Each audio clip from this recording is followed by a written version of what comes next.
Hi everybody, my name is Leanne Alexander. I'm here with the team at Pentecostal Publishing House bringing you teacher resources. And today in this teacher training video, I want to talk about the class environment, specifically the visuals of the class environment.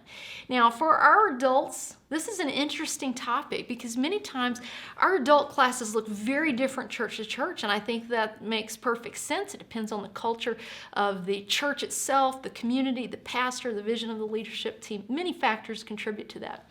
I want to push each of us just a little bit today in this video with a challenge. With our children's levels, our teachers go many times all out with incredible amount of work for visuals to create a stunning visual atmosphere. We'll talk about that in a moment. For our adults, sometimes we assume that's a matter of working with the children. I want to encourage us, even with the teachers of our adults and certainly with our youth, let's think about the aesthetics and the visual of the environment where we have class. Have you incorporated PowerPoint into your class? That seems like a different topic. Why are we talking about decorating classrooms and then we jump to PowerPoints? But for our adults, what are you doing visually to give the students in the room an opportunity to interact? Maybe it's through a PowerPoint, maybe it's just the environment of the class. With the discipleship project, the curriculum that we have available here at Pentecostal Publishing House, we have a trailer video every quarter. It's available to help our students in that adult class have something visually to connect to and really get a sense of what's coming that next quarter. Some of it's a matter of the information that we share to kind of get people excited about the next topic of study, but some of it is just having that visual to connect to. And so there is something to be said about what do people see when they come into your class when you're teaching adults.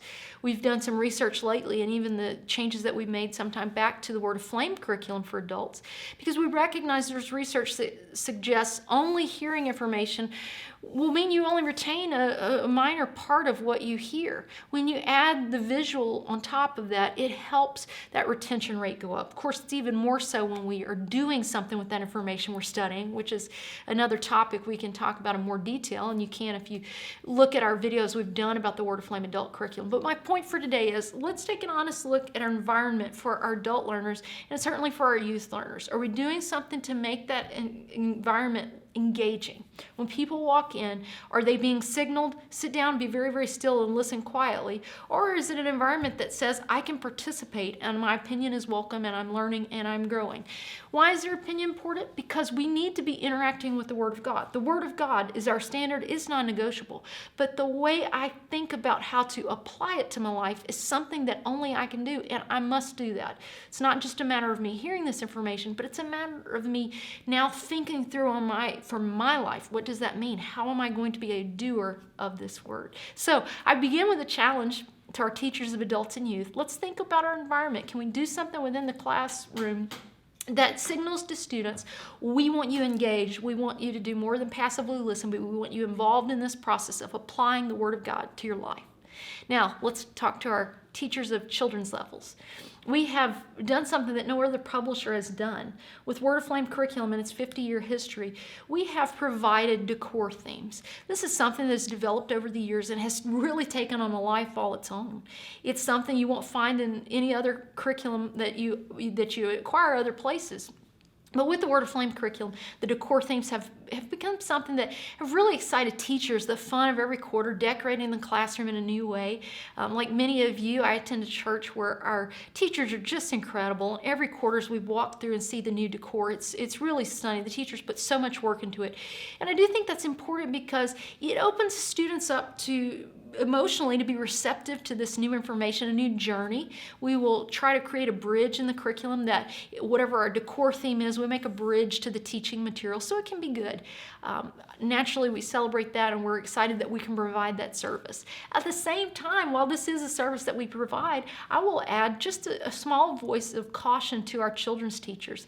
Let's make sure we don't let the tail wag the dog. Now, what I mean by that is, as wonderful and as fun and exciting as these decor themes are, and they look incredible, if you're not yet on our Word Aflame teacher Facebook groups for the various age levels, toddler, kindergarten, beginner, primary, preteen, join our Facebook groups. Even if you don't use the curriculum, you can get some great ideas there. And we see some pictures of some incredible, incredible classrooms. And so while I love that our teachers are putting that energy in that, it says to the students, we care about you, and it gets them excited about the class. Just one little word of caution.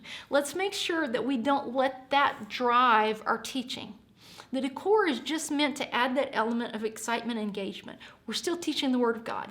This isn't the astronaut quarter. This is the Book of Acts quarter that, by the way, happens to have some astronauts to help add some excitement for the students. So we want to make sure that our preparation is first and foremost preparing in the Word of God, preparing spiritually as a teacher, and then we're adding these decor elements for some extra fun. Same thing in our classrooms. The most important thing is that we make room for the Spirit of the Lord to move into lives and minister to our children, and that we rightly divide the word of truth and spend time studying the Word of God. We're naturally going to have fun along the way, and the work that we do to create our classroom environment is just an added bonus. But let's put first things first and make sure that decor excitement is in its proper place. I will say 2 more tips to help you in decorating with your classrooms. Number 1, let's make sure we have a teaching wall that's not distracting. Sometimes when we go so over the top in our decor, it actually competes with us as a teacher. And so when you have a child that comes into a classroom and there are these flashing things and stuff everywhere, and then we're surprised when the students can't focus on us and listen to us in our 3 minutes of the Bible lesson. Well, it's because there are too many things visually competing. Have somewhere in that classroom a solid wall where you can stand when it's time to teach the Bible lesson, so there's no competition with your great decor. Small tip there that will help us if we have students that are struggling to focus because they're just so overstimulated visually. Let's have one teaching wall where we can get and position ourselves so there's no competition for attention with us.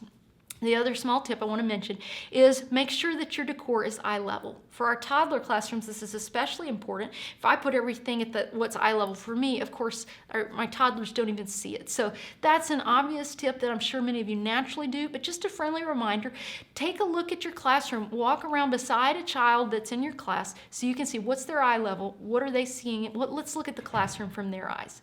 With these simple tips, I know we can have a wonderful experience with our students because when they come in and see these decorations, they're going to be reminded how much of you care for them. They're going to get excited about the quarter. And again, we can ask some of these same questions of our adult and youth classes. Bottom line is we want to make sure we prioritize our engaging environment in a correct way. But when we do so, this can be a wonderful bonus to help our time together with our students be very meaningful. So thank you for the hard work you do each month, each quarter, to minister to children, to youth, to adults. God bless you in the great work you're doing.